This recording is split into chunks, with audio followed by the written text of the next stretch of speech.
جب آپ پہلے زندگی گزارتے تھے کئی سال 10 سال 15 سال نشے کے ساتھ، تو اب آپ نے نشے کے بغیر زندگی گزارنی ہے تو آپ کو نیور سکلز ڈیولپ کرنی ہوگی.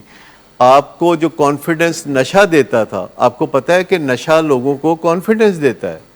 شراب لوگ پیتے ہیں تو 3 چیزوں میں سے ایک چیز جو شراب دیتی ہے وہ کانفیڈنس ہے، دوسری چیز ہے کہ وہ ریلیکس کرتی ہے، تیسری چیز ہے کہ وہ کائنڈ بناتی ہے.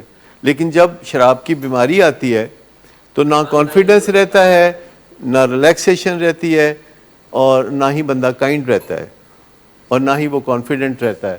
تو اب اس بندے نے جو 10 سال یا 5 سال شراب میں گزارے، تو اس کو یہ جو چیزیں ہیں یعنی کانفیڈنس اور ریلیکسیشن اور کائنڈنس یہ سیکھنی ہوں گی. جیسے کہ آپ کو کہا جائے کہ آپ کرکٹ سیکھ لیں یا آپ کوئی ہنر سیکھ لیں، موٹر مکینک بن جائیں. تو یہ جیسے سارے کام ہم سیکھتے ہیں، جیسے کھانا پکانا ہم سیکھ سکتے ہیں، تو رکشہ چلانا سیکھ سکتے ہیں، یا کوئی بھی کام سیکھ سکتے ہیں، اسی طریقے سے ہم کائنڈ ہونا بھی سیکھتے ہیں، ہم کانفیڈنٹ ہونا بھی سیکھتے ہیں، اور ہم ریلیکس ہونا بھی سیکھتے ہیں.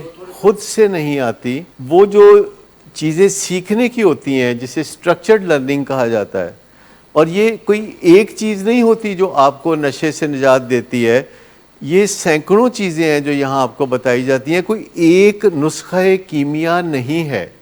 جب بھی ہم اپنے کلائنٹ سے بات کرتے ہیں جو آؤٹ ڈور ہوتے ہیں یا انڈور ہوتے ہیں، اور ہم کسی ایک چیز پہ بات کر رہے ہوتے ہیں، مثال کے طور پر ہم کروشل کنورسیشن پہ بات کر رہے ہوتے ہیں، ہم کہتے ہیں کہ جب آپ بات چیت کریں اپنے اس فیملی ممبر سے تو یہ ہیں اس کے اصول. تو وہ کہہ رہے ہوتے ہیں کہ اگر یہ بات چیت ہم اس طرح کریں گے تو پھر وہ نشہ چھوڑ دے گا.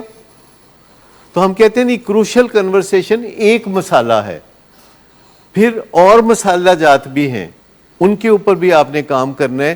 تو ہم لوگ جو ہیں عادی ہوئے ہوتے ہیں کسی ایک نسخہ کیمیا کے لیے کہ یہ کام کرنے کے لیے یہ کریں گے تو یہ کام ہو جائے گا. جو پیچیدہ مسائل ہوتے ہیں ہماری زندگی کے، ان میں ایک طریقہ کام نہیں کرتا، بعض اوقات 2 طریقے بھی کام نہیں کرتے. اور سائنس نے پتہ چلایا کہ 6 طریقے ہیں جو کہ اکٹھے ملا کے جب آپ کرتے ہیں تو اس سے کامیابی ملتی ہے، 10 گنا زیادہ کامیابی ملتی ہے. یعنی ایک طریقہ جو ہے، جو نسخہ کیمیا جسے کہا جائے، اگر کوئی ایک طریقہ ہو جس سے کہ کام آپ کا ہو جائے، تو وہ متھ ہے جو کہ اکثر لوگ آپ کو کہتے ہیں یار ول پاور ہونی چاہیے، تو ول پاور کرتے پھر تو دیکھی تیرا نشہ چھٹ جائے گا. تو وہ سمجھتے ہیں کہ جو ول پاور ہے وہ نسخہ کیمیا ہے. لیکن آپ کو اچھی طرح پتہ ہے کہ جب آپ ول پاور کے تحت کوئی کام کرتے ہیں یا نشہ چھوڑتے ہیں یا کوئی عادت اپناتے ہیں یا ایکسرسائز شروع کرتے ہیں یا واک شروع کرتے ہیں، تو چند دنوں میں آپ کی ول پاور نیچے آنا شروع ہو جاتی ہے، جیسے آپ کا بینک اکاؤنٹ چیک لکھنے سے نیچے آنا شروع ہو جاتا ہے. تو ایک ول پاور کافی نہیں، اسکل پاور بھی چاہیے جو دوسری ہے، اور سوشل کیپٹل چاہیے، انسانوں کا تعاون چاہیے، اور چوتھی بات یہ ہے کہ کوئی گرو چاہیے، کوئی سکھانے والا، کوئی مینٹور چاہیے، اور پانچویں بات ہے کہ روزانہ کا بہی کھاتا بنانا ضروری ہے کہ آیا میں کامیاب ہو رہا ہوں یا میں کامیابی سے دور ہو رہا ہوں.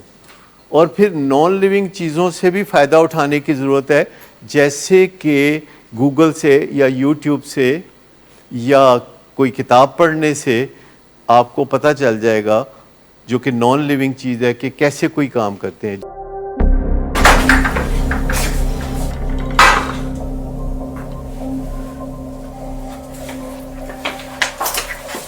آج پھر بھی کرایا تو میرا نہیں تو ان بچوں کا ہی خیال کر لو. بند کرو تم اپنی بکواس. لیکن تم اپنی گھٹیا حرکتوں سے باز مت آنا. تم ہو ہی گھٹیا انسان. تم ہوتی کون ہو مجھے روکنے والی؟ تمہارے باپ کے مال کی پیتا ہوں کیا؟ شراب نوشی کی وجہ کردار کی خرابی نہیں، موڈ کی خرابی ہے. شراب نوشی کبھی بھی نشے کی بیماری میں بدل سکتی ہے. نشے کی بیماری ہر سٹیج پر قابل علاج ہے. مدد حاصل کیجیے کیونکہ وہ ایسا نہیں کرے گا. ولنگ ویز سے مدد حاصل کیجیے، کہیں سے بھی مدد حاصل کیجیے، لیکن فوری مدد حاصل کیجیے.